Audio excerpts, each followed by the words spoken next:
Hello and welcome everybody to Flicker Effect, episode 223. This is being recorded on Sunday, July 16th, 2017.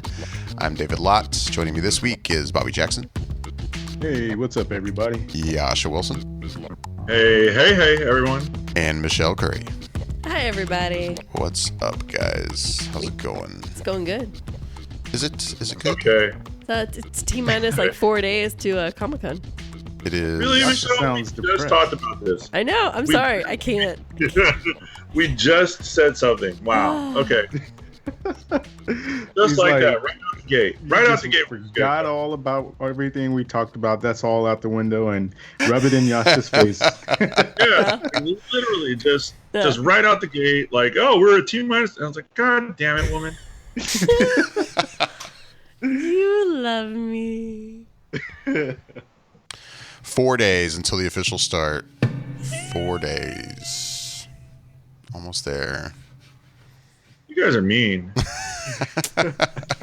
You could have gone to D23 or something, made up, kind of bounced out. There's a crap ton that came out of D23. Holy hell.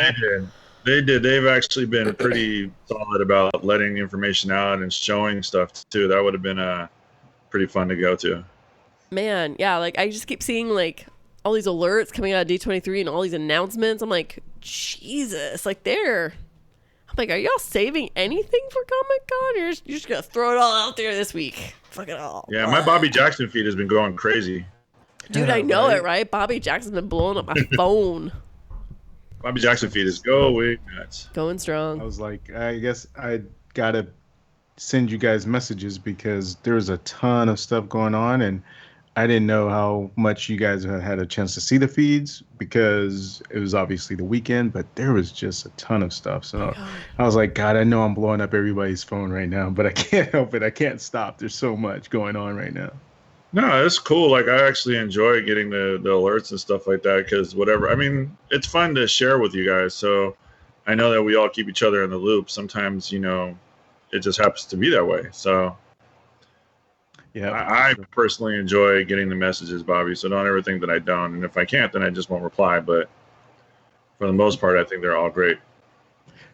Thanks, Jascha. Right on. I appreciate that. Yeah, because I've kind of stayed off Twitter for a while, and I only recently, because obviously, side note, like I had to like wipe my phone and put apps on it again and everything, and I was like, oh yeah, I got to put Twitter back on there, and then turn notifications on, and I think I picked like the best and the wrong time to do it, where it was like right before D23. Okay, I'm turning notifications on for certain sites that I follow, and it was just over the weekend, just a constant tweet storm. Like, I'm getting my hair cut this weekend, and the guy was like, somebody really wants to get a hold of you. I'm like, actually, it's probably Twitter. It's probably just random stuff. Don't worry about it. Sorry for the random chiming constantly. Just ignore the phone that's over there. As sites, live blog panels that sound pretty cool, but it's cool. Whatever. All fine. So, yeah, D23. I think it's for that reason I don't turn on notifications in Twitter, just because if you follow a decent amount of stuff, and even if there's like only just a couple things you turn it on for, you'll sit there and get notified like so much throughout the day just because of what's going on. And I have it set for Comic-Con just for obvious reasons, but aside from that, I generally don't have it on for anything, and just sort of check it every now and then just to see what's going on. Yeah, I'm like that. I'm pretty, what's the word, but picky about which accounts I have notifications on for. But there was one in particular that, they were live blogging stuff, and I probably should have turned theirs off at some point. I never did, and it was just like, okay, this is cool that I'm finding out like right as it's happening, but I don't need to know everything. Right. Like, I was gonna say, I think my notifications are literally just you guys. Like ones that like I'm like, the only ones I really care about getting are Bobby and David and Jascha and the Flicker Effect account. Otherwise, screw it all. Yeah, I don't care. Screw it. I don't care. Those people don't have opinions I like. I'm biased. Anybody that has a Flickr account or Flickr Effect notification will probably have a lot going on next week. Dude. For sure. Indeed. Yeah, I mean, we're going to be, I know I'll be Instagramming on my account and then probably also on the Flickr Effect account.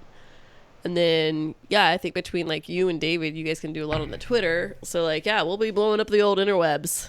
It's going to be happening. Poor Jascha. Jascha should just throw his phone like into the ocean on Wednesday night and be like, yep, I'll pick you back up on Monday, kid. Because I don't want to know.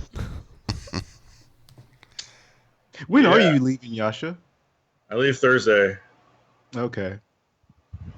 Dang, like Thursday morning. Yeah. That's crazy because like literally it's your trip, your party that you're going to, bachelor party, right? Yeah, it's a bachelor party. It's crazy that it was set up in such a way that it literally takes up almost the entire event of the Comic-Con. It's not like they had it Friday through Sunday and you could have probably went for like Wednesday night and Thursday. It's Thursday through Sunday. Yeah, like, it's legitimately. It is legitimately the entirety of Comic-Con. Like, it's crazy the dates that he chose. Like, and I was like worried about that. And then when he finally just kind of revealed the dates, and I'm like, that sounds like it's going to be right over the same weekend that they usually do Comic-Con. And then they released the dates for Comic-Con, and it was the exact dates. And I'm like, he's not even missing a day. It's like he was in communication with the Comic-Con people. Like, no, Jascha Wilson must be my thing the entire time. He can't even go to Comic-Con for either Thursday or Sunday. No days for him. Yeah, legitimately just like, yeah, hey, this is what's going on. You know, like, I want to make sure that we're all set. You know, Jascha's not going to be able to go to Comic-Con, and I want to make sure everybody's on the same page as that. All right, good. We're good? Okay, good. Oh, man. I leave Thursday, July 20th at 12:30 in the morning. Wow. Oh, my God. That's a fun one. Wow. Yeah, actually, I don't think I realized what time it was that I was leaving. So, what tropical island are you going to? What's that? What tropical island are you going to? Going to Costa Rica. Sweet. Yeah. Costa Rica. Hey. Have you ever been? I've never been, so I've not, but I know people that have and people that are from there, and they either miss their homeland or wish they could buy a second house there. Oh wow, cool. I had a friend of mine at work. It was really funny. She's a little bit older lady, and she was trying to offer me like a Froman's guide or whatever to like touristy stuff. And she's like, "Oh yeah, me and my husband, we just came back from Costa Rica. Do you want this?" And I'm just like trying to come up with a very polite way of like, "No, like, no, not at all." And she's like, "Well, really? Why not?" And I'm just like, if it doesn't have to do with the beach or a bar, like, the chances of us actually going there are very, very slim to none. I mean, I would love to be like the tour that's hooked up with all of you guys on the Bachelor tour, the Bachelor group that are going, and you guys are going to be like ziplining and drinking through the Amazon, through the rainforest of Costa Rica with drinks in your hand. Like, yeah, Bachelor party, ziplining through the forest. Well, I'm not sure that I'm one to do. I'm not going to do zip lining. I've heard about zip lining. I'm a big guy. We all know this. I'm heavy too. I'm about 300 pounds. If Shaq can do it, you can do it, dude. It's fine. I don't like heights either. Oh, that is a different thing. It's a pretty big detriment. I mean, Bobby's been there and seen me when I'm like at a high level, and I don't handle it well, like, at all. Like, I mean, just. It's nerve-wracking. And he just sat there and laughed at me, which I thought was mean in itself. So, did I laugh? I don't remember laughing. You laughed. You took the pictures that I wanted, and you're like, "Man, you're real with this." And I'm like, I'm uncomfortable with heights. I don't like heights. I love how Bobby's like, I don't have any recollection of the situation whatsoever. What are you talking about? It's just crazy because, like, for him to be so tall and not like heights, it's funny to think about it. But yeah, he gets pretty freaked out about being up too high. And this was when we were at WonderCon, and we were just on the sort of second, third level of WonderCon, and you can kind of go outside onto like a patio area and like just an observation deck. Yeah, Gotcha. And he was not having it. Yeah, I went about halfway, and then I was just like, okay, this is far enough. And he was like, really? And I was like, yeah, man, I'm done. This is it. Cool. Well, sorry, I had nothing to say. I feel like I'm the party pooper that's like, all right, well, let's talk about box office numbers. Wow. Are you excited for something? You're excited to jump into this. Like, box office numbers, let's do this. Excited for box office numbers? I don't know. I mean, I guess. I don't know. No, I mean, nothing in particular about the box office was like, oh, wow. Okay. Number one was War of the Planet of the Apes with 56.5 million. Anybody around here see this? Because unfortunately I did not. I did. I'm pretty bummed about it. You did, Jascha. What'd you think of it? How was it? It was remarkably slow pacing for me. Oh. The story was fine. It was good. Shannon and I actually dragged my girlfriend to see it, who hadn't seen the other two, and we went and watched this one. And her reaction to it when we walked out was, this movie was a lot more biblical than I thought it was going to be. And I didn't catch it right away, but she definitely did. It was kind of like Caesar was Christ, and it was very in that same thread of like, the persecution of Christ and then almost like a resurrection type of thing.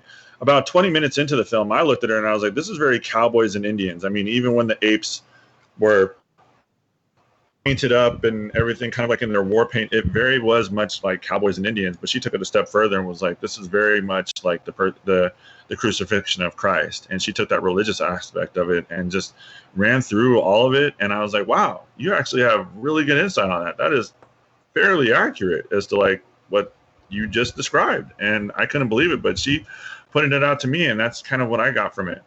The story was fine. Like I said, it was really slow in the first like 30 to 45 minutes. At least that's how I felt. I'm interested to know what Bobby thought, because we kind of touched on it the other day, but we didn't dive into what each other thought, our thoughts on it.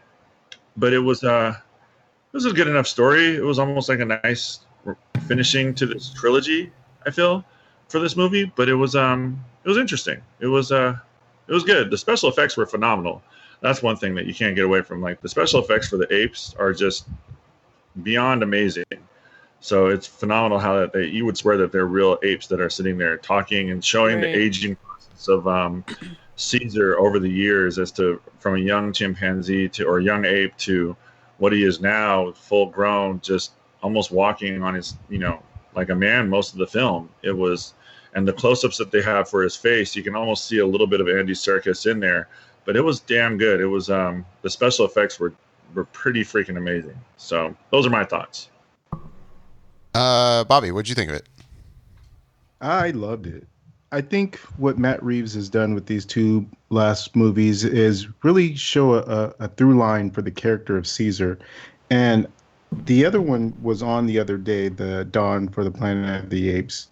And just seeing where everything started and him as such a young chimpanzee and to where he is now in the film series is pretty remarkable. And it seems like even then, as good as the special effects were, they've gotten progressively better. And I could see where Jascha would say that the plotting of it and the story was slow, but I didn't mind it just because in the times that there's maybe not action going on, there's so much story development and so much going on with just being able to look at the expressions on their faces when they show the apes and how well done this is, and the motion capture, and just being able to spend time with this society. I could just sit there and watch a whole movie of just the apes with no humans. I mean, they just do such a fantastic job with this series.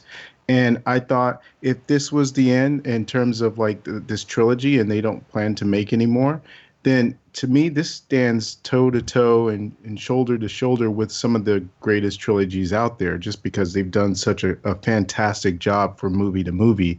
And I would say there's a lot. One of the things that I found a parallel with the movie to in real life is, I guess in a way, it was kind of like slavery, like black slaves, and the way that they were treated back in the day. And there's a lot of similarities there that you see with the apes. And it's interesting that there's so much going on in there, and there's other touches of other things in there that I sort of drew parallels to as well.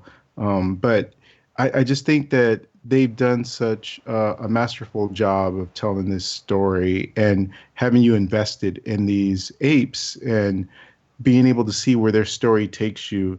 It's just so many good things, and people who saw the original Heston version, there's nods there and there's Easter eggs there, and so it gives you that experience as well. And I just think, like I said, if they don't make any more, this was solid for me, and I'm very, very satisfied with the series. Very nice. Yeah, I mean, I've been hearing mostly nothing but good things about the film from critics, so I've been kind of bummed that I haven't had a chance to see it yet. Michelle, you didn't get a chance to see it either, but you got to see 2 for the first time. I did. I finally watched the second one. You made yourself ready to watch the third one, and I did. Yeah.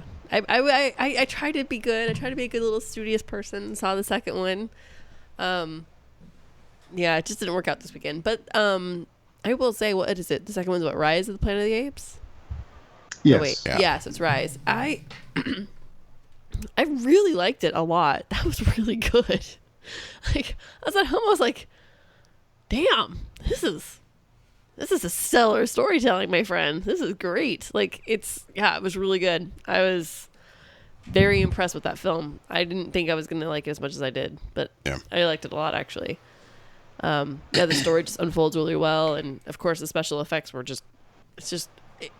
it's amazing to watch. But yeah, so I recommend. I mean, and I enjoyed the first one a lot. So yeah, I would tell people for sure to watch this trilogy any day. I mean, yeah, I haven't seen this last movie yet, obviously, right. But this trilogy has been a surprise for me in general. Like, if you had told me a few years ago that Planet of the Apes, films made, now are going to be this good, I probably would have laughed at you. Like, come on, really? Totally. Like, Planet of the Apes, do we even need that? Like, no. I would. Yeah, no, I'm with you on that, David. Like, I would have thought the same thing when they first started the idea of releasing it and starting Rise. When I first heard about Rise, I was like, wow, did anybody ask for this? Why are they doing it? Exactly. Right. Yeah. I feel like I was like one of the only people looking forward to it. I remember you were excited about it, and but you also have said that like it was a franchise before these movies that you were kind of into, right? Yeah, very much so. Like, as a kid growing up, I've watched the original series so many times and all of the different movies that they made and even the TV series. Like, I just had such an affinity for it growing up.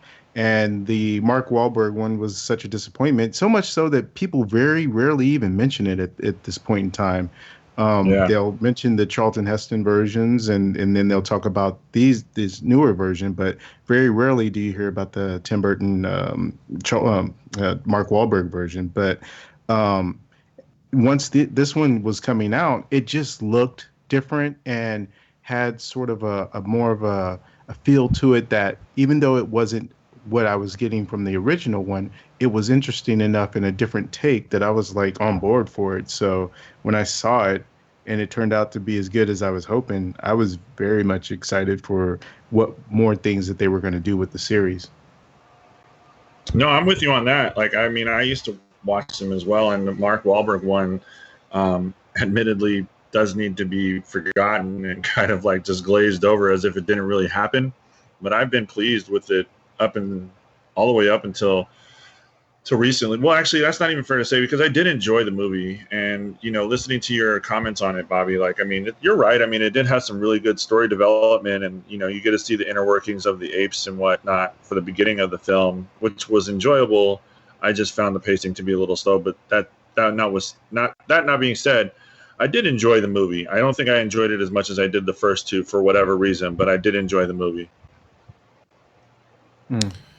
Well, as for the rest of the box office, at number 2 was Spider-Man: Homecoming with $45.2 million. That was a 61% drop from its first weekend. It is big, but I do excuse that just because of the fact that another big tentpole movie came out this week, and it's like I was seeing some of the articles making sort of a big deal about it being one beat by Apes and two that it was a big drop, but especially in comparison to Wonder Woman and Guardians of the Galaxy. But if I remember correctly, I don't think those two movies had another big movie come out the next week or even for a couple of weeks. So it makes sense that they didn't drop as much, and this one would, because I would say there's a decent amount of people who probably saw Spider-Man that went to go see the Apes movie as well, and help pull away from the Spider-Man box office. But I think it should still have pretty decent legs and carry itself over into August, late August for sure. At number 3 was Despicable Me 3 with about 19 million. Baby Driver still up there at number 4 with 8.8, and The Big Sick is at number 5 with 7.6 million. I saw that. Oh, you did? I did. How was The Big Sick? So, it's weird because The Big Sick, I saw the previews for it, and the trailer honestly hadn't caught me. It didn't grab me in the way that I think it did for some other people, but it had been having so much buzz. I was just like, you know what? I gotta check this movie out. And it's for those who don't know, it's a movie about this couple, this interracial couple. The male is Pakistani, and the female, she's white, and they start this relationship, and they have to sort of navigate through their cultural differences to see if they can work as a couple. And the main actor is Kumal Nanjiani, and Johnny, I believe. Yeah, and you've seen him in different comedies before. He's one of those people you would recognize him because, well, he's Pakistani, so it's like you would know him if you saw him. You'd be like, oh, that guy, okay. You might not know him by name, but Holly Hunter's also in it, and Ray Romano. And so I went into it like, man, am I going to watch this movie and be disappointed and not see what everyone sees? Because, David, we sort of talked about this on the podcast where there was a movie, I think fairly recently, that you watched and you were just didn't see what all the critics and everyone else was sort of going on about. And you were just like, man, is there something wrong with me that I'm not being able to connect in the same sort of way everyone else is? Right. So I was kind of like, man, am I going to have that feeling? Because it just didn't hit me from the trailer. So I'd say, I'm watching it, and 10, 15 minutes in, I'm like, uh-oh, this is not going well. Hopefully this sort of pulls up and kind of goes out of this nosedive that it feels like it's going in for me. And sure enough, it did. I started to get into the story and the characters and really found it heartwarming and charming and just a well-told story. And then I either forgot or just sort of put it out of my mind that this is a pseudo based on a true story kind of thing of his life. And so after the movie is over, they kind of show some of that aspect of, this was sort of, my story kind of thing. And that even made it more effective because as I was watching it, I didn't have that in mind. So I was just watching it for the story as it was being told. And I really did enjoy it. I thought it worked on the levels that it was going for.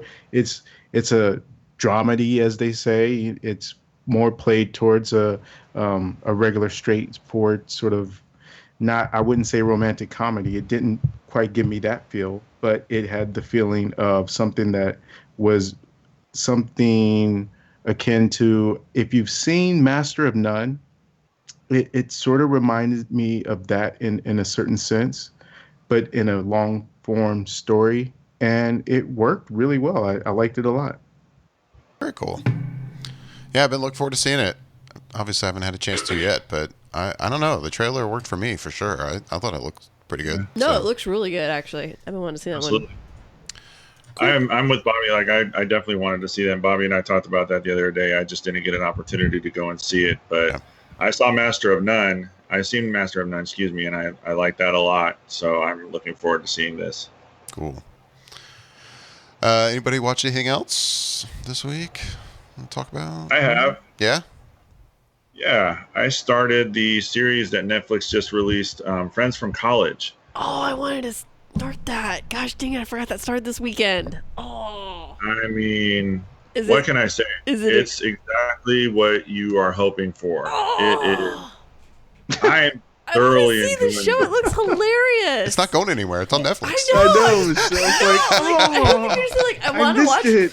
I'll Yeah, never get to see it. I don't think you're just like, I want to watch it like now, and it's not going to happen between Game of Thrones tonight and then getting ready for Comic-Con and then actually being at Comic-Con. Oh, and then there's like, oh yeah, watching Planet of the Apes, and the next weekend is, oh, Atomic Blonde.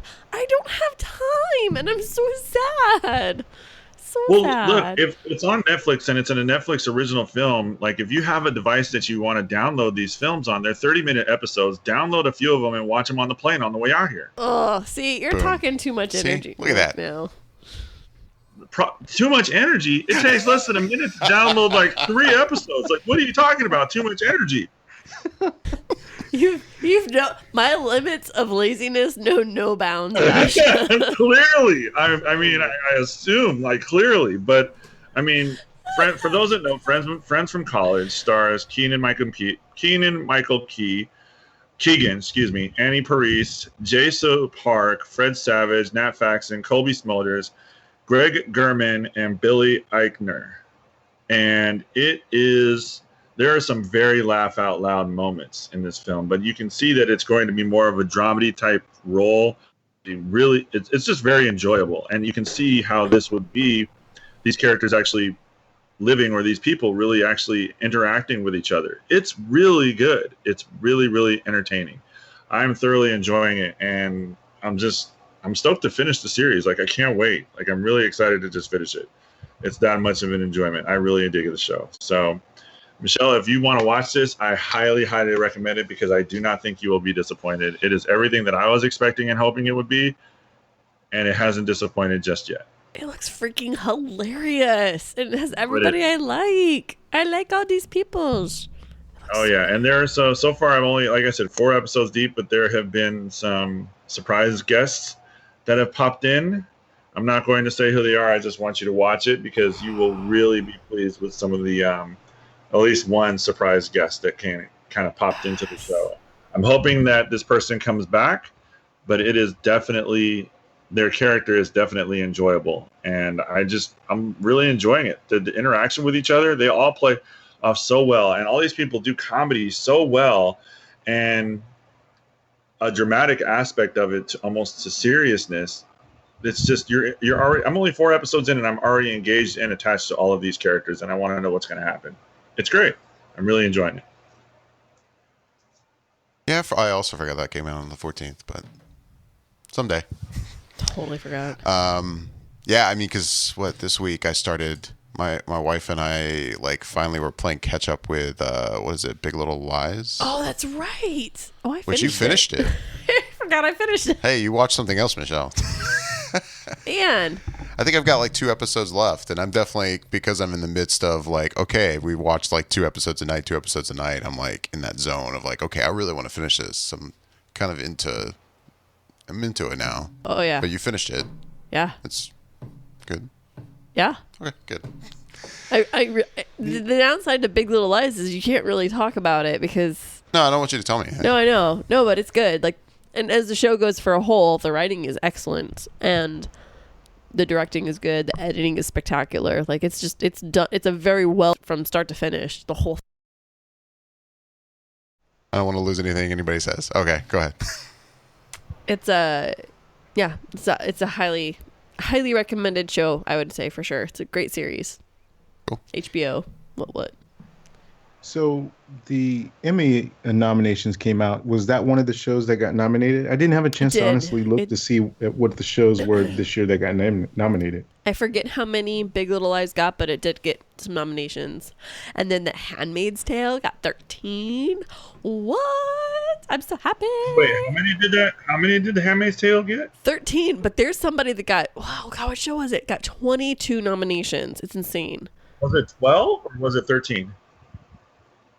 I thought it was 13. I'm just messing with you, Michelle, because you're so excited about it. I'm sorry. I was pretty sure it was 13. But I know you don't feel well. That's my bad. Yeah. What? Yeah, I get sick and my sense of humor is like out the window, dude. No, so what show is it that got 22 nominations? Like, it's insane. Like, I was like, holy crap. But at the same time, it's a show I was like, oh, well deserved. Good job on you. You know, like, it was like, yeah, that makes sense to me. Yeah, tons of good stuff was nominated. And it's frustrating because, like, I feel like there's some shows that they nominate just because, like, oh, well, we nominate them every year for this, and we're just going to do it anyways again. And I'm like, really? Really? Has it really produced anything that spectacular in a while? I don't think so. But there are other shows that, are not only being acknowledged, but just overwhelmingly acknowledged. And I will say, like, Netflix, HBO, and even Hulu, and I think there's even Amazon, something, like, they are definitely leading the pack as far as nominations in their shows and their films, like, for sure. They're kicking butt and taking names. And it's just nice to see, like, it's interesting to see how the history of our television viewing over the course of, decades has changed to this online format and the way that it has, and that these companies that just, aren't the staple Network 3 or Network 4, however you want to call it, how much has changed really within the last 15 years. It's insane. So anyways. So yeah, SNL had 22, Westworld had 22. Westworld, that's what it was.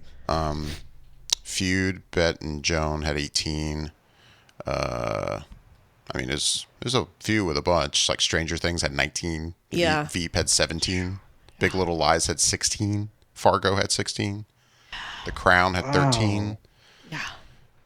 And these are all really good shows. And the downside is while these numbers are high for these shows, they're all nominated in the same categories. So you have to realize some of these things are going to go up against each other. And I'm like, oh, God. Like, yeah, I'll go through some of the big categories, like drama series, Better Call Saul, The Crown. Saul, sorry. The Crown, Handmaid's Tale, House of Cards, Stranger Things, This Is Us, and Westworld. Comedy series was Atlanta, Blackish, Master of None, Modern Family, Silicon Valley, Unbreakable Kimmy Schmidt, and Veep.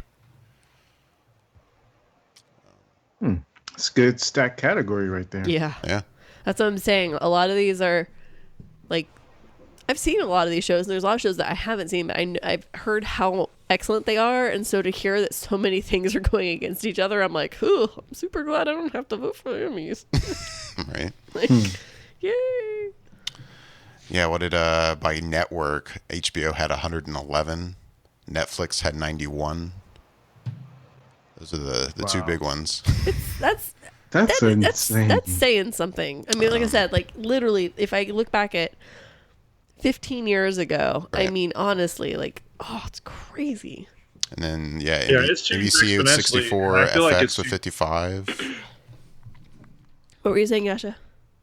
I'm with you, Michelle. I feel like it's changed even faster, and it shows that there's good programming out there and good writers and good stories that still can be told. Whereas in the big three, like NBC, ABC, and CBS, they try and, I feel like, stick to a certain formula to try and make sure things stay safe. And I think Netflix and FX and Hulu and Amazon have shown that, you can take a chance. And if you have a good programming and given a good writer a good opportunity and good creators some chances, they will come with good shows, and they will crush it. And I think that's what this has kind of proven. Yeah. Cool. Well, the Emmys, yeah, I had forgotten that happened this week. Yeah. The Emmys are funny. Like, sometimes I feel like they sneak up on me. Yeah. I always forget that they're actually in September. You know what I mean? Like, I think for me, in my head, award season is after, like, Halloween, like, in my head. But right. It's not. Like, Emmys kind of, like, I feel, well, I guess you can kind of say the Tonys kind of kick it off, but really, yeah, Emmys kind of launch it out, and it's for September. It's crazy. Right. Yeah, Big Little Lies. I'm definitely curious to finish it. That's gotta happen. I feel like there was something else I was gonna bring up that I had watched, and now I don't remember. There was this uber weird and yet strangely fascinating little, like, personal documentary I watched the other night. Personal documentary. What was that? This dude decided to take his parents to Burning Man. Ah. How was that? This is fascinating. It's not really, no. It was a good, like, it was on, what was it, Netflix? I don't know.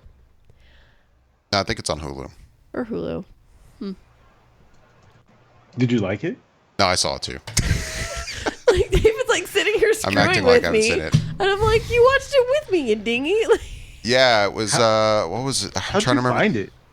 It was one of those things where it was just Scrolling. like scrolling through Hulu and, oh, look at this. Like, it's something to just throw on.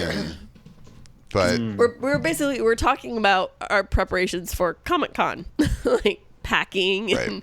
we wanted something on the background, and so like we started watching that. So I was just scrolling through whatever, and I was like, oh, let's watch this. And it was, I mean, it was just a cheaply done documentary. This guy basically just filmed the whole like story between him getting fundraising to get down there. he tried to Kickstarter it. That Yeah. didn't go well for other reasons. Really to get the equipment, more or less, Yeah. to do it. But I guess like he's been going for years, and at some point his sister started going, and so he decided it would be fun to take his parents. So they all four of them went on this magic school bus. And I'm not even joking with you. And they went down to Burning Man and were there for the whole week. And his parents, it was funny to watch because it's like, as before they went, I think his mom was really open to it, and she seemed to be like, yeah. And his dad was kind of like, oh, I can't believe I'm doing this. And then they get down there, and it almost kind of shifted. Dad had gotten like super into Burning Man. He was like, this is great. Like, he was loving life. He was having a grand time. I could tell his mom was kind of like, oh, it's okay. Like, she's kind of like meh on the whole thing, but You can even see that in the poster. I'm looking at the poster right now, which I hadn't seen before. And like his dad is standing behind, and he's just got this look on his face of like just happiness. And Really? the mom is just kind of like straight face, just like, it must have been afterwards. yeah. It's funny. Dad It's was probably- a funny poster.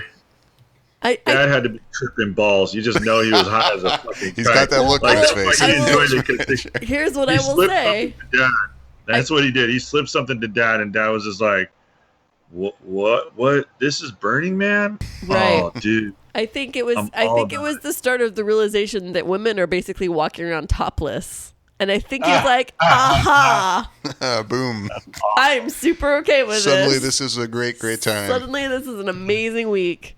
And Why Why a are lot we of sense. every week? Yeah. Why are we here all the time? and like, and This not is even like like just Woodstock all over again. right. Like, it really was. It was, and that's kind of what it was like watching. It was like once he realized, like, not only are there just women that are walking around topless, but they want to like talk to you and have conversations and hang out. And you want to go for a walk? Let's go for a walk. You want me to paint your face? I'll go paint your face. Like, so he was like, these are. It's cool. Like, he was super. Like, Dad was super fun with it. Like, and the guy, like, I guess DJs. So at one point he was DJing one of the millions of parties that goes on during this, right? And he's there and he's dancing. And he's got this like white fake fur jacket on. He's dancing in a rave and his son's DJing. And I'm like, Dad is super down with Burning Man. And like the one thing the mom really Dad like, took shrooms. oh, Dad was all about it. Yeah, Dad took shrooms. He was rolling his ass off. That's the whole reason that was going on. And then like I will say the mom really got into, there's a temple that they do and you can write like loved ones that have passed away or out of your life. And so she had chosen to put her mom, who I guess had passed away that year. And then at the end of Burning Man, they burn it, of course. And it's to release kind of the energy and the spirits. So she kind of got into that. So, I mean, I think the mom enjoyed it, but she wasn't like loving it. But the dad got super into it. So it was interesting to watch the documentary kind of unfold. But they go into a little bit of the history of Burning Man and what it's about. And they talk to some of the people that are kind of like, have been going since the beginning. And they're kind of like mainstays there at Burning Man. And just like the art and the culture and just how people are. And it was interesting. If you've ever had even the slightest curiosity, just a slight like, WTF is up with Burning Man, I would say watch it because it was kind of informative. It was kind of like, oh, okay, I think I understand this a little bit more now. So Yeah, it's called Taking My Parents to Burning Man. Again, I think it was on Hulu. And yeah, I think the most interesting thing for me was just, even though I knew what Burning Man was, and yeah, if you had asked me before I watched the movie, I could have given you a basic explanation. But now after watching this, it's like, oh, okay, because it goes into a lot of detail, not just about these parents. It's, hey, this is this whole like where everyone camps grid thing that's kind of set up, and and this is, what the Burning Man is in the center and all that. It goes into a lot of stuff that I didn't know details about, which I definitely found the most interesting. Yeah. And sure, the story about him taking his parents is definitely interesting for sure, but it was also just good as a, hey, this is what Burning Man is kind of documentary. Yeah. Yeah, because and even I guess they hadn't realized, because on the road trip, the parents were like, "What do you mean there's no money?" And he's like, "Yeah, no, it's a bartering system. It's a community that doesn't believe in money. You give and you get, and you exchange gifts. You exchange things in return for other things." And I remember the parents were literally like, "Are you serious?" Bartering. Yeah, and they're probably still like, "So who do I pay for that?" It's just like, no, it's all barter.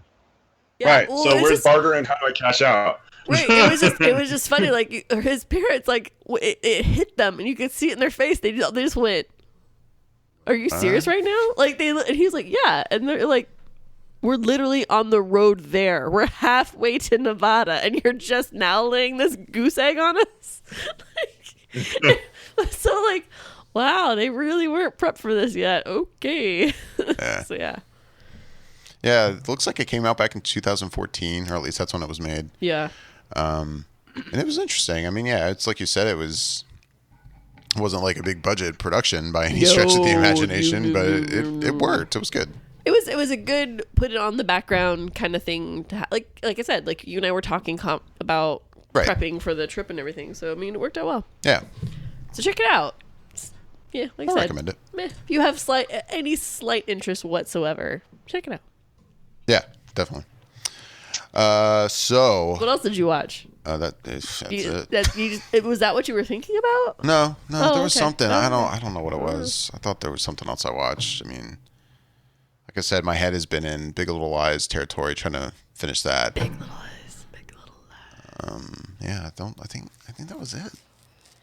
I feel like there was something else, like a movie. Oh, I know what it was. Well, I didn't. So I ended up watching the end of a series that I really didn't plan on watching. So I didn't mind watching the end because my wife has been watching 13 Reasons Why. And I still need to watch that. So I basically ended up seeing like the last 2 episodes. And the last 2 reasons why, huh? Yeah, I guess. And I mean, I'm not going to give anything away, but not that I feel like there's much you can give away, but it was. I mean, from what I saw at the end of the series, I'm fine with not watching it. No offense to the series, it seems well done, and I mean, but from the little bit I saw, I was just like, man, this is heavy. That's what I hear. And part of me is like, I mean, there is a curiosity to go back and watch the whole thing, but then part of me is like, no, I think I'm good. Like, I don't need it. I'm sorry, Bobby, did you say that's what you hear? You haven't watched this? No, that's what I was saying. That when David mentioned it, I was like, he just sparked my memory that that's one of the shows I need to watch. There's like maybe about, I want to say either 2 or 3 original Netflix series that I still need to catch up on, and that's one of them. And the other one being the Crown, and then there's Handmaid's Tale on Hulu that I need to watch. So I'm kind of still trying to catch up on some things right now. The Emmys are countdown, Bobby. Get with the game, dude. Well, I say this. Right, I'm just giving him the worst crap, and he's the one that watches more than anybody. I know. He's so much more than I do. I'm right there though. I'm just getting caught up on my regular network TV series stuff, because that stuff is harder to catch up on because there's 22, 23 episodes a season for some of those shows. So I had to get caught up on that stuff first. And now that I can jump into my streaming services stuff, right, which less episodes, easier to binge and all that. I feel like before Emmys come out, I'll be caught up on most of those things. But yeah, 13 Reasons Why. That was just watching the end. Man, it was kind of rough. Like I said, just heavy. Yeah. I think I'm good. I think I don't need to go back and watch it. You're good. You're all set. Yeah, I'm all set with that. Yeah, it's about as depressing as I expected it to be. So, Anyway, yeah, I caught the end of that show. So we got about 15 minutes, and as we were kind of hinting at earlier, D23 happened, and a lot of news came out of it. And Bobby, I think you seem to be the expert of what the hell happened at D23 this weekend. Can you fill us in? You know, I can try because there's definitely a lot of stuff that went on, and I don't know if I can capture all of it in the 15 minutes, but I'll hit whatever I think should be highlighted for the most part. Cool. So I guess the first day that they had for D23 was on Friday, and that's their big animation day. So they pretty much go through the slate of things that they have coming up that you either know about or weren't aware of. And I maybe one of the big things was, Wreck-It Ralph 2 that I think people were hoping for and expecting. That did get a little bit was shown, and they talked about. Sounds like some was shown, yeah. Yeah, there was like a scene with the character of Ralph and his companion. I forget the girl's name in the movie, but they go into this area, and their whole thing is they're inside the internet, and they end up running into some of the Disney princesses. And what I thought was kind of cool about that whole thing was the actresses that played those Disney princesses are also doing the voice for the princesses again in this Wreck-It Ralph movie, and they brought them all on. That was kind of cool. And then also Taraji P. Henson has joined the cast as a character called Yes, like with S's three name, and it's her name. I don't know why, but she's supposed to be sort of their guide through the internet. And they also had Toy Story 4 announcement type stuff where they were basically saying that John Lasseter is no longer co-directing the film. I don't think they really gave a reason as to why, but John Cooley is going to be directing it solo as opposed to having it co-directed with John Lasseter. So that'll be interesting to see when that comes out. There's some Frozen stuff, Frozen 2. I believe there was sort of an animated short that had that's going to come out with Olaf's Frozen Adventure. And the big one, though, for the day was The Incredibles 2. Yes. And they pretty much that this would be taking place minutes after the original movie ended. And I was curious, what did you guys think when you heard that was going to be the way the story was going to go down? Were you expecting it to do that, or were you hoping maybe that it'd be a few years later and you could kind of see sort of the aftermath of what happened in that first one? See, I feel like this information might have leaked out a few weeks ago because I feel like this was actually said somewhere else. I don't know, apparently like Nerdist or something, in some kind of weird discussion like, oh, what do you think? I don't know. Anyways, but I like it. I'm very happy with it. Like, I think it's really cool. Like, we'll get to see them take on, what is it? Not the Undertaker. What is he called? The mole guy. What does he call himself? Oh, I don't remember. Oh, man, or something like that. I don't forget. Remember. Dang it. Anyways, so yeah, so they're going to take on this villain, like, basically seconds from the end of the last film and pick it right up from that moment. And so you could see him kind of kick butt. And then I'm thinking, I don't know. My interpretation is that just because it's picking up at that exact moment does not mean we still might not see a leap forward in time, in my humble theories. Interesting. Crazy little mind. But they could also just keep it going with them in that age bracket. And I think it's cool because we can watch them develop as a team with the kids as the kids kind of age. And I think that's kind of awesome. I love The Incredibles, by the way. It's one of my faves. Yeah, Underminer. The Underminer. Just came to you. The Underminer. Sorry. What about you, David? Were you kind of along the same lines as Michelle, or were you kind of... I mean, I think I've said before, I'm kind of indifferent on the movie altogether. Like, I mean, first of all, Incredibles, I think, is a good film. I like The Incredibles. But in general, when it comes to Pixar sequels, I'm kind of like, you know what? I've yet to see much evidence of a Pixar sequel that really needed to be made. And I know that there'll be people yelling at me still about some of those Toy Story sequels. And I actually didn't mind Toy Story 2, but I still stand by that I'm not a huge fan of Toy Story 3. And you didn't like Toy Story 3? I didn't say I didn't like it, but I wasn't that thrilled with it.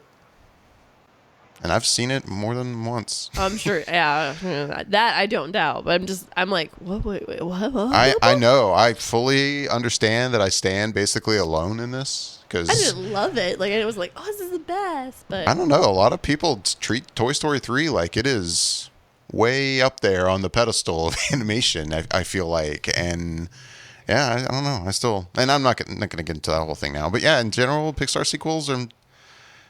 I'm good. I think The Incredibles is good, but I'd rather see them just make more original films. That's kind of where I am. I will agree with that thought process, but I'm still excited for Incredibles. I know you and Jascha. It sounds like both of you guys are really into this, and that's cool. I don't again have any problems with The Incredibles. I think it's a good movie. I'd be fine if this wasn't even getting made. I really enjoyed the first one, and if there's ever a story that I would be on board with, like seeing the continuation of it, I'm down for The Incredibles. Like, and I'm with you. I understand what you're saying with the whole sequels and Pixar's, track record for making sequels and not really living up to the hype when it comes to the originals. But I'm still looking forward to it. I liked the movie enough that I wish they had gotten around to doing a sequel a while ago. Like right. It feels like they've kind of waited on this. I mean, my younger sister was in grade school when the first one came out, and she's graduated from college and married now. So like, it's like you're lackadaisical or whatever you want to call it when it comes to getting around to find, oh, do people really want to see this? It's yeah, man, people really want to see this movie. Like, this is, a while ago, and it feels like it's just taking forever for them to finally get around to doing it. And I think it's going to be hard for it to be a success, in my opinion. I mean, there'll be some diehard fans like Michelle and myself and, probably a few others that will really go and see it. But I feel like, you want to capitalize on trying to bring in the same group that, fell in love with it. And I don't know. It's just sometimes I feel like they missed that beat when it comes to sequels like this. And I get what you're saying, but the funny thing is you watch, then this will be the one that works, maybe for that reason, because they took so long and had time to maybe, come up with something even really interesting. But I see what you're saying too, when you're trying to capitalize on a certain fan base that maybe now that fan base is kind of waned and they don't care as much anymore, but... Maybe this will be it. Maybe this will be the one sequel that I'm like, holy shit, that was awesome. From your lips to Buddha's ears, dude. That'd be awesome.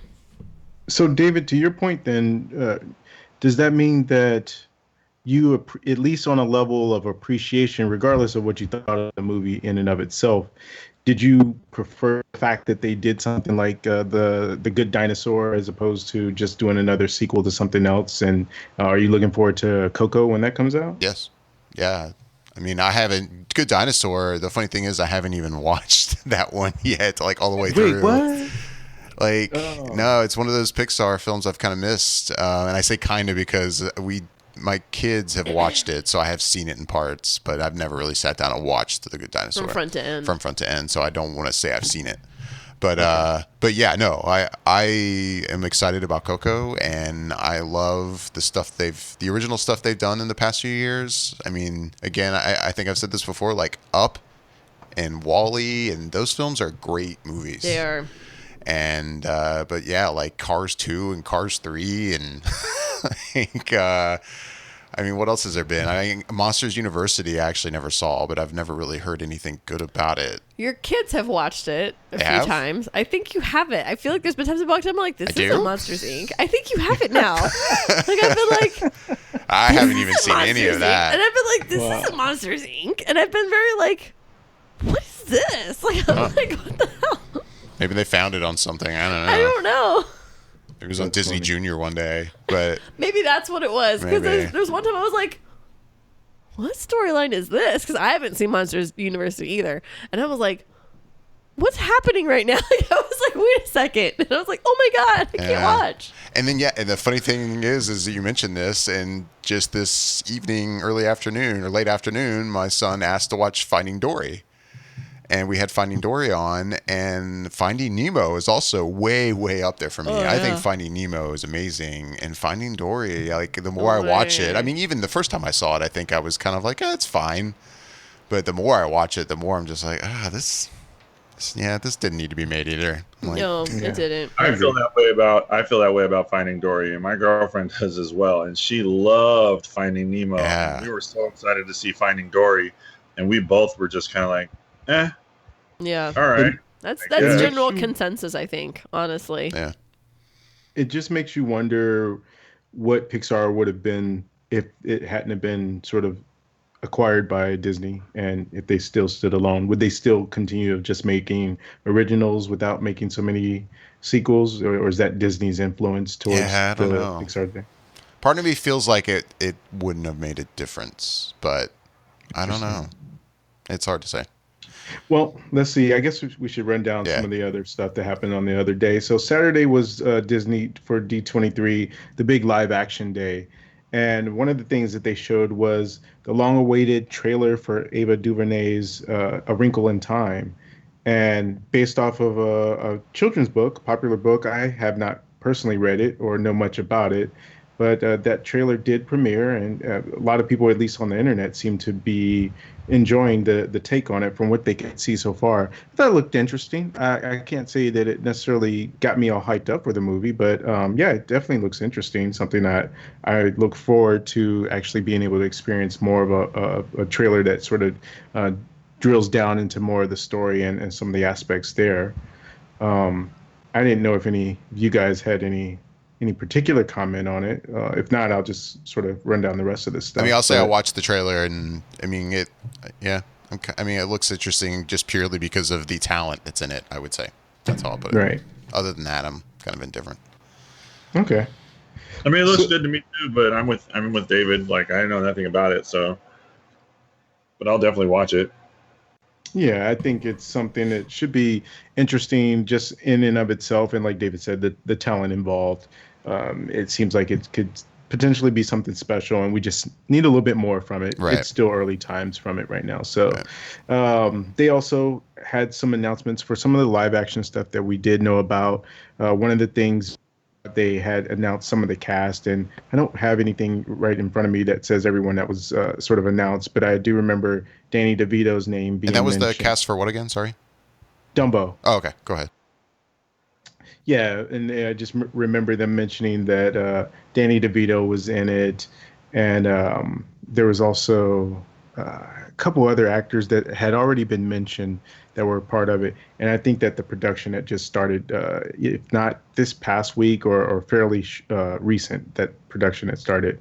And then what was the other one? Aladdin. They announced the people that were in that one. I wasn't familiar with some of the people, sort of, or at least the main actor that was in it. And do you recall his name, David? Because I was trying to look it up really fast as you're talking, but I don't. Yeah, I know Naomi Scott just because of Power Rangers. She's Jasmine, but exactly. Yeah, I was seeing a picture of him right now, and he definitely doesn't look familiar. I'm still trying to find a name, but yeah. It's something Masood. I can't remember his first name offhand, but I just know that for what they were looking for, they still had kind of wanted to get an unknown actor for the main roles. And Naomi Scott, as you mentioned, she hasn't done too much outside of the Power Rangers movie that I remember. But Mina Masood is the guy's name. What's Sorry. that, Jascha? Mina Masood is the guy's name. Yeah, so I'm looking forward to it. I don't really have too much to go off of other than the fact that it seems like they're doing definitely interesting things with the aspects of turning these animated films into live action. And I know we talked about it before on the podcast where Michelle and Jascha haven't been particularly too keen and high on the idea of these animated films being made into live action. But if you go by the crowd reaction at D23 for the footage they showed for The Lion King, that looks like it's going to be something pretty special, because what they showed was the opening scene from what you saw in the animated, and they said it's pretty much a shot for shot recreation of it just in live action, and it looked pretty damn awesome. So I know, David, you still haven't seen the Jungle Book, but if that's any indication of how good this looks, then I believe we'll all be in for a pretty good treat. Right. And what else was there? There was also Star Wars. They didn't have much as far as, if anything, any actual footage from the movie, but there was a behind the scenes reel that they showed that was pretty good, actually. I did like it because it showed some scenes from the behind the scene perspective, but it also kind of, like, if you're looking at it and really sort of watching what's going on, you kind of can in your head picture what might be possibly going on within some of the movie, and it just little hints of it, really. And it looks like, and from especially from when you hear what the actors keep saying, they make it sound like it's something really completely different than any kind of Star Wars movie we've had before, which makes me very, very curious as to what Rian Johnson has done with this movie. Yeah, the only thing that has me worried impression? is like you watch that reel, and I think I even mentioned this like at Celebration, where it's like they keep hinting of something crazy is going to happen, kind of thing. And you know, part of me is like, I don't want my expectations to be on some odd level where I'm expecting some just real insanity, like, you know, Darth Vader is your father kind of shit. And then in the end, I watch it and I'm like, oh, that's it. Like, you know, come on, It's not that big a deal. But no, I mean, I'll say that reel is really good. And I mean, yeah, you're right. It's not like you're seeing actual footage from the film, but you are seeing a lot of stuff from on set, and you're seeing people in costumes that you haven't seen before and characters you haven't seen before. And, you know, the new look of like certain stormtroopers and stuff like that. Like, there's a lot, if you're a Star Wars fan, a lot to take from it, where you could watch it probably 10 times and still be freeze framing tons of stuff from it and still being like, oh my God, look at this. Oh my God, look at that. So, and I have no doubt that people have probably broken it down on the internet already, and I'm sure said, oh, you know, this scene could probably mean this and that and the other. So yeah, there's absolutely a lot you can get from it. And and the other thing I meant to mention about the Aladdin movie was that it was confirmed that Will Smith will be the genie. So we'll see how that goes.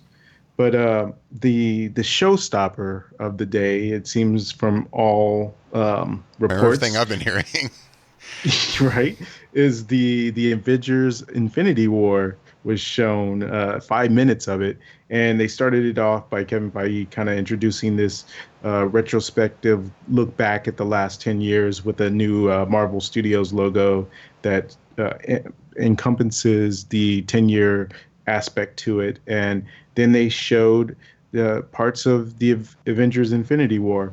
And I don't know if anyone sort of wants to go into it pure, so I won't get into what they showed. You can find that all over the internet. But needless to say, people were very excited, and they were saying there was even a standing ovation after it had finished being shown. And it's got me pretty excited just reading the description of some of the scenes. And this was like, for me, everything I've been waiting to see since Civil War, and having this culmination of everything that we've seen since that first Avengers, and they showing that Thanos was there and trying to assemble this Infinity Gauntlet. And so finally getting to see that come to fruition, it's going to be amazing. And I'm really super hoping that they show, if not the same thing, then something akin to it next week at Comic-Con, because I believe that will be pretty awesome. And rumor is, and I don't know if you want to buy into it, but I tend to be more along the believing side of this. But the rumor is that they're going to bring out all 40-something actors on stage when they show that Avengers Infinity War stuff, which I think will be pretty damn awesome. You just killed Jascha, you realize, right? I believe that. Like, I mean, they just post something? Didn't the Russo brothers just post something the other day that said one down? So if they just finished production on the first one and they're all done, they're working on a trailer or whatever they have for D23 that they just showed a D23 to polish that up. and everybody's on break. They're not going to start up like right away. They're going to give them their breath and get production set up for the next one, and they'll start the next one probably September or October, because I mean the part 2 doesn't come out until 2019, and they'll just do the same thing. So everybody's on break. I totally expect everyone to be there, announced when they walk out at Comic-Con. So I mean, why the hell wouldn't they be there? And I'm with you, Bobby. Like, this has been the culmination of everything that I think we've been waiting for and been really excited for. I read an article this afternoon, and I was getting goosebumps just reading about Thanos and the Black what is it? Yeah, the Black Order. And I was just sitting there and just geeking out, like reading this, and I'm like, this is going to be so awesome. Like, I mean, all these characters, it's just going to be so great to see, and so much fun to see all of them go against the big bad. And I'm with you. I just can't wait. It's going to be fun. Absolutely. And I guess the last thing that was sort of talked about was the theme parks themselves and some of the new attractions that they're going to have. And one of them was a Spider-Man attraction, and another one's an Avengers attraction. And there's like even a hotel theme where it had like a Marvel stuff in it where you could stay. And they also revealed Star Wars Land, and I believe the official name of it is going to be Star Wars Galaxy's Edge, if I'm not mistaken. David, you can kind of correct me if I'm wrong. Hey, honestly, I hadn't heard the name, so first I heard of it. Yeah, so if someone wants to fact check me real quick, but yeah, I believe it's called Galaxy's Edge. And one part of it is that there's, I think, 2 rides. One is there's this Millennium Falcon experience where you get to pilot the Falcon, and another one is a what is that? I want to say, no, it wasn't the Cantina. I honestly just blanked out on the second part of the experience of the ride.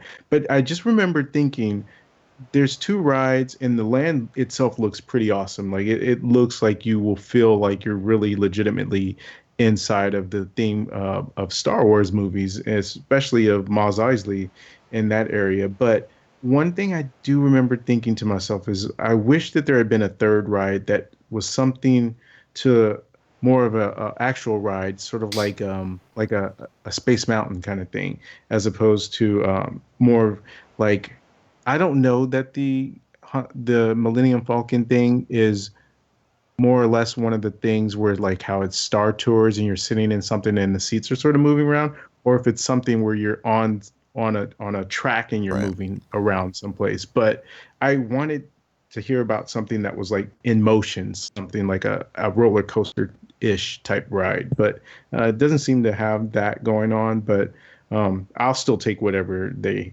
are giving us because it still looks pretty great. And yes, it is Star Wars Galaxy's Edge. You are correct. Okay. Yeah, I just don't remember what that second ride was, though. It bugs me out. I can't quite remember what it was. But, so look for that. And I believe it's 2019. Yeah, it sounds like Disneyland, theirs will open first. And the one here in Orlando at Hollywood Studios will open pretty soon after, but I don't have the dates in front of me.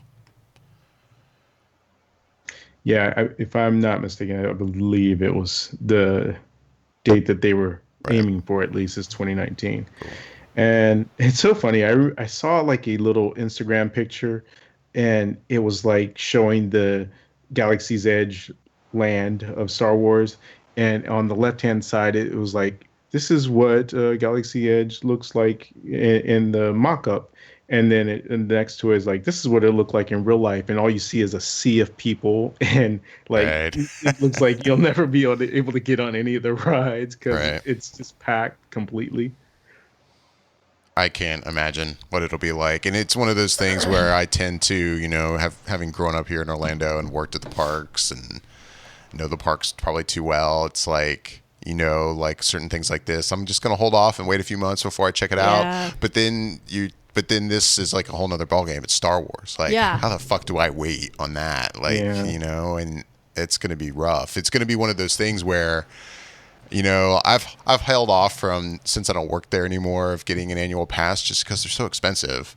But a lot of times, as an annual pass holder, you get those benefits of like early, kind of, I'll say previews of stuff like this. And I'll be tempted to become an annual pass holder basically right before this happens. Almost just for that reason. I mean, it's hard because there's the sane part of me is like, you need to wait until the most off season month after this thing opens and then go then. Right. And that's the sane part of me. That's me going, oh yeah, you don't want to go do that. That's crazy. And then there's the fangirl in me that's like, no way, I don't give two shits. I don't care. I'm going. 5-hour wait to ride the ride. I got time. Like that's where I'm at with it. I'm like, I guess I'll just be eating up my cell phone battery while I wait in line. Like, you know what I mean? Like, I'll just deal with it. I'll deal with the heat. I'll deal with the elbow to elbow crowds, and I'll deal. It's just how it is. If I'm willing to wait a whole day to get into Hall H, I'm willing to wait 5 hours to ride a ride. That's what I'm saying. Like, I mean, I'll make a sacrifice. Like, it's one of those things, like, I'll just take the day off, and that's just going to be the day. We're not going anywhere else. We're going to stand in a sea of hundreds of people, thousands of people. Yeah. Whatever. It's cool. Like right now, Pandora at Animal Kingdom has been open only for just a couple months or so or more. 2 months? And I hear a lot of great things about it. Yeah. I hear a lot of great things about that one ride, the whatever those things are called. I know my explanation is terrible. Things. Yeah. And I hear great things about that land, but I'm like, I'm good for a little bit. I'll get there eventually. I can wait on that one. I can wait on Avatar. As awesome as it may sound, like I can wait. I'll wait till it slows down a little bit. I can wait. Star Wars, on the other hand, is just, I'm just gonna have to suck it up and lose that day. It's just gonna be like, yeah, this is how it goes today. You just have to wake up that morning with the mindset of, this is what the day is. Now, do we go all out and fly out to see it at Disneyland first? Because apparently these guys are getting theirs first, and we have to wait. We could do a special. How diehard are we? We could do a special flicker effect where the four of us go, like on the same, like together, and then we can talk about it. That would be cool. For like a 3-hour podcast. I'm down for that. I'm down for that. You know what's funny about it too is like I feel like I would be one of the type of people where I would say, okay, I think I'm gonna pick the day I'm gonna go is gonna be one of those days when it's raining and just miserable outside. But I feel like everybody's gonna even try to do that this time around for Star Wars, the Galaxy. They're like, nobody's gonna go when the weather's bad, but then everybody's probably gonna go when the weather's bad because it's gonna be so packed any other day. Some of the best times in the parks that I've had down here in Orlando have been like, we're in a tropical storm warning. I'm like, get the poncho, and I literally go to the parks and they're dead, and I'm like, best day ever. Like, it's so, like, they're fun. Like, I mean, I kind of sort of, I mean, I won't go when they say, well, we're gonna get a hurricane, I'll stay home. But if they're like push it. They're like, it's a tropical storm warning, I'm like, but Michelle, we're not open today. No, I'm coming in. I'm like, I'm going. Tropical storm warning, I got poncho, it's fine. Wally World. I got this. I mean, it's some of the best days are bad weather days, quite honestly. Now, I don't know, Bobby and Jascha, how often you guys go to those parks and how well like where they're putting it, because that's the hardest thing I'm having a hard time with right now. Like, I know where Star Wars Land is going out here, right? And I've seen the space, I've seen the construction. Right. It is a large area. Sweet Jesus, yes. And I have a hard time because I worked at Disneyland for a time when I lived in LA, and I kind of know that layout. I'm like, where the hell are you putting this out there? Right. Like, I can't say for sure because I don't think last time I was there they had broken ground, or they might have just broken ground. And I remember someone saying which street it was nearby, because I think they're taking part of a parking lot of one of the areas of where it's going to be built, because it's 14 acres, so it's obviously taking up a lot of space. Yeah. And some of it was from a area, one of those, because as you guys know, there's all kinds of different parking lot areas within the main local area where Disneyland is located. They got rid of parking and they put in more theme parks.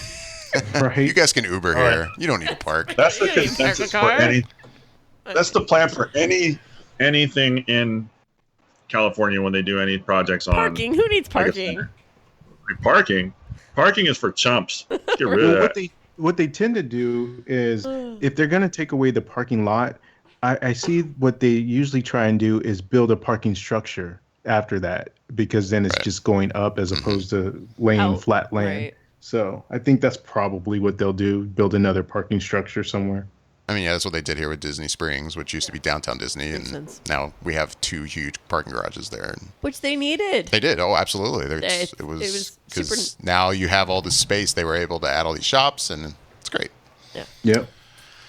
I think I've seen the construction site where they're going to put it. For a while, I thought that they were putting it. The rumor was that they're going to be revamping a lot of Tomorrowland to make it just Star Wars land. But then there's a section over by Toontown that they've completely gutted, and they're just really ripping apart and building stuff over there. That's probably where they're going to put it. Oh, okay, cool. Awesome. Well, thanks for the info from D23, Bobby. And No problem. yeah, I guess that's it. We're gonna wrap things up. Comic-Con, it's coming. We're gonna invade social media Yes. for like days. Yeah, I mean, where to begin? I mean, we'll be posting podcasts just like we did last year, probably every day. Make sure to check out our Instagram, which is just Flickr Effects, our Twitter account, which is Flickr_effect. And yeah, just we'll be at Comic-Con. We'll be doing everything, hopefully. So make sure to check it out. It starts this Wednesday night with preview night. Most of us will be at Comic-Con. Sorry, buddy. I'm sorry. She'll be in Costa Rica. Come on. It's going to be awesome. This is true. I know. It's such a thing when someone who Bittersweet. isn't going to Comic-Con is going to Costa Rica, and it doesn't sound as I know. appealing to Such a bummer. Where are our priorities? Come out to Dragon Con and Labor Day weekend, man. Like, have a good time there. That sounds like fun. Yeah, man, it is fun.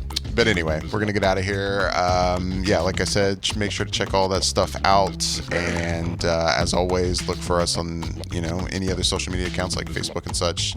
We have links to those on our website over on the right-hand side. I'm David Lott. Bobby Jackson. Jascha Wilson. Not Michelle Curry. Thanks for listening.